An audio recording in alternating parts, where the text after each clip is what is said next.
You are tearing me apart, Lisa! Garbage day! Too bad you will die. I did not hit her. It's not true. It's bullshit. I did not hit her. I did not. Oh, hi, Mark. E o Gustavo Murad, ele pediu um filme que, pô, meu, é difícil demais. Cidadão Kane, de 1941.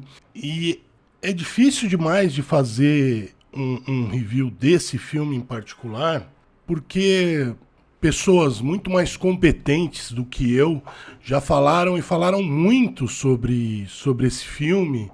E é meio estranho você falar, ainda mais eu que não tenho conhecimentos técnicos necessários. As poucas coisas que eu sei técnicas desse filme foram coisas que eu li depois, tal, mas me falta não sei, eu não acho que eu seja a pessoa mais apropriada para fazer um review de um filme desse porte, mas, né, me obrigaram, então eu vou tentar, né? Então já estão avisados.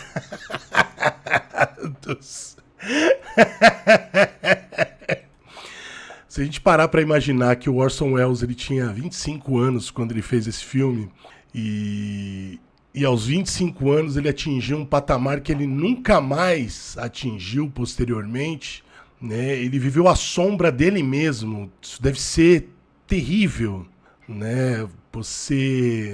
Você atingiu sucesso técnico e, enfim, você atingiu o maior patamar e depois você é comparado com você mesmo e você nunca mais consegue atingir, mesmo porque se você imaginar o imaginário popular em relação ao filme que foi eleito o melhor filme de todos os tempos por, sei lá, 5 décadas consecutivas, tudo é pior do que aquilo, né?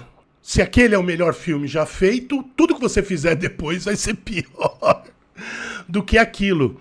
E deve ter sido muito difícil. As pessoas... o Orson Welles era um alcoólatra e tudo mais. No final da vida dele, engordou pra caramba e tudo mais. Terminou a vida dele fazendo propaganda de porcarias e, sabe... Apertou o botãozinho lá e o que importava era levar uma grana para casa. Mas eu só consigo... assim, eu não consigo nem imaginar como deve ser viver uma vida dessa forma. Sendo sombra de você mesmo.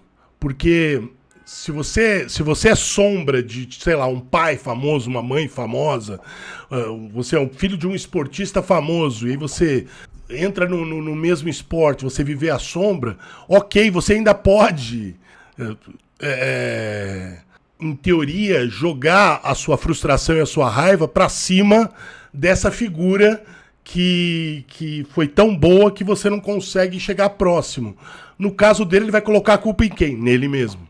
Então, é muito mais difícil, na minha opinião, o que aconteceu com o Orson Welles, por conta de ter atingido o ápice logo no início da carreira, né? E quando você vê um filme tão antigo, você vai achar várias coisas e vai falar assim, isso aí é clichê, isso aí é isso, isso aí é aquilo. Justamente porque ele criou todas essas formas de cinema, né? O filme ele ainda é atual em relação à política, mais atual do que foi na época. Isso é groselha. Ele ainda é atual, né? Ele ainda reverbera a política. A gente está falando de um magnata que ele, inclusive, segundo o próprio Orson Welles, foi inspirado num magnata similar, né? Um cara que era dono de rádio, jornais por todos os Estados Unidos.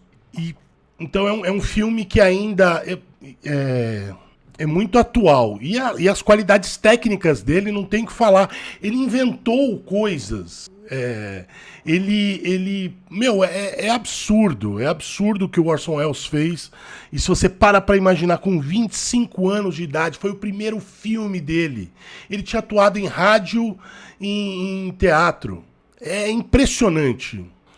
Então os temas são atuais, né? Então tem o Kane, né, que foi abandonado pelos pais, vendido para um banco. Aí ele cresce e se torna a terceira pessoa mais rica do mundo. Ele se candidata a governador e, eventualmente, se arruína, né? Ele vira uma ruína. Então é um tema sobre a arrogância, né, de uma pessoa que acaba e que cria uma imagem, né?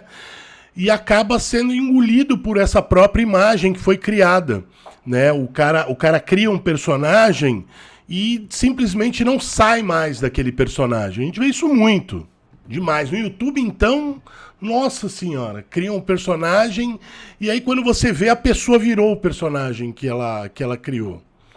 Então, você tem várias coisas que foram, né, inovadoras na época, né?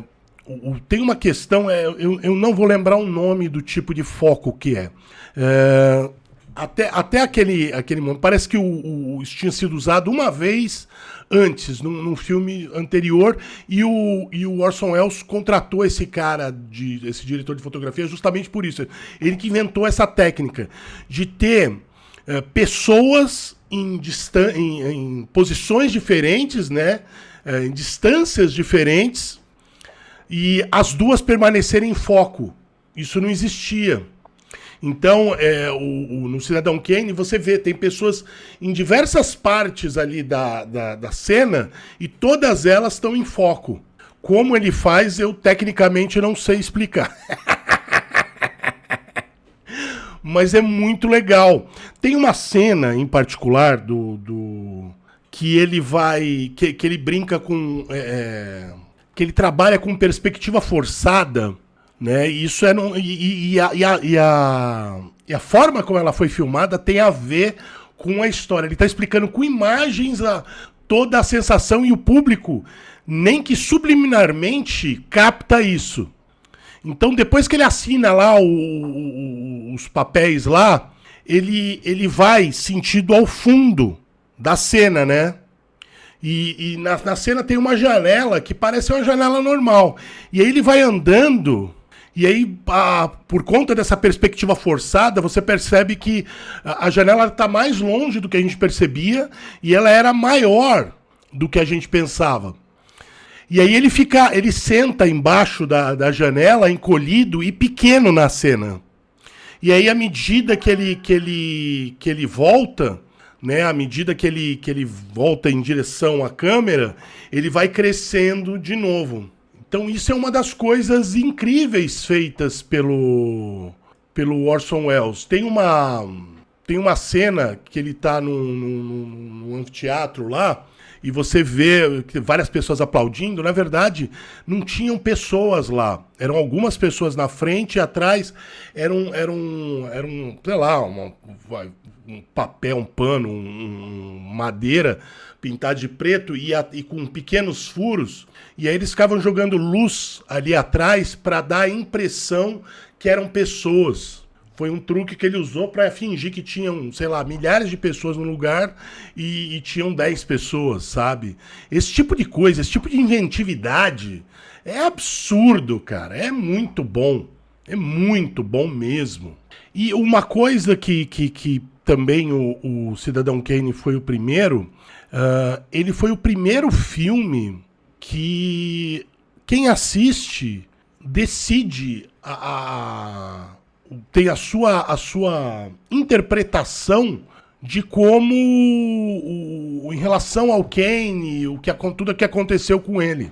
Né? Isso não acontecia, a mensagem era sempre clara nos filmes. E hoje, então, é extremamente. Hoje, além da mensagem ser clara, ainda vai ter 1 ou 2 personagens explicando exatamente qual é a mensagem. Tipo os filmes do Nolan, sabe? Que ele explica 50 vezes a mesma coisa. Ó, tá vendo? Entendeu? O Cidadão Kane não tem isso. Então, tem uma forte influência do expressionismo alemão, do cinema expressionista alemão, né? O Gabinete do Dr. Caligari, Metrópolis, Nosferatu, enfim. Você nota uma influência desse expressionismo alemão E ele também é um personagem a forma como ele foi escrito, você no começo torce por ele. Ei, Kane! E aí, a partir de certo ponto, aí as opiniões se dividem. Né? Algumas pessoas vão ver o cara arrogante, autoritário e tudo mais, enquanto vai ter gente que vai ver só uma criança crescida que ainda se lembra do trenó, né? O Rosebud, né? Uma criança que nunca teve afeto, né? Familiar e nunca e a representação desse momento que na cabeça dele, né? Foi feliz, né? Da infância, tá atrelada a esse trenó, o Rosebud, né? Então é um filme que trabalha bem emoção, percepção assim, das nossas experiências, né, como pessoas e tudo mais. E assim, é um filme que é obrigatório para qualquer pessoa que se interesse por cinema e é obrigatório para qualquer pessoa que estude cinema, né? Porque tem várias técnicas, algumas criadas por ele, outras como o expressionismo alemão, tal, aquelas... são muitas coisas. E o legal é isso, né? O que a gente leva do Kane personagem é que é um personagem cheio de contradição.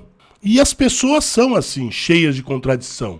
Né? Eu costumo falar, ninguém é tão mal que não é capaz de um ato de bondade, e ninguém é tão bom que não é capaz de um ato de maldade.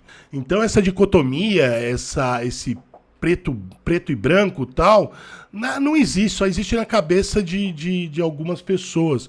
Porque na realidade é isso. O homem é um ser contraditório. Né? O ser humano é um ser contraditório. Então é isso aí. Eu espero que não seja muito chato esse review. Se você quer que eu faça um review, me manda um e-mail com o título do filme para obrigaram-a-fazer@gmail.com, tudo junto. Essa também é a chave Pix. E é isso aí. Até a próxima.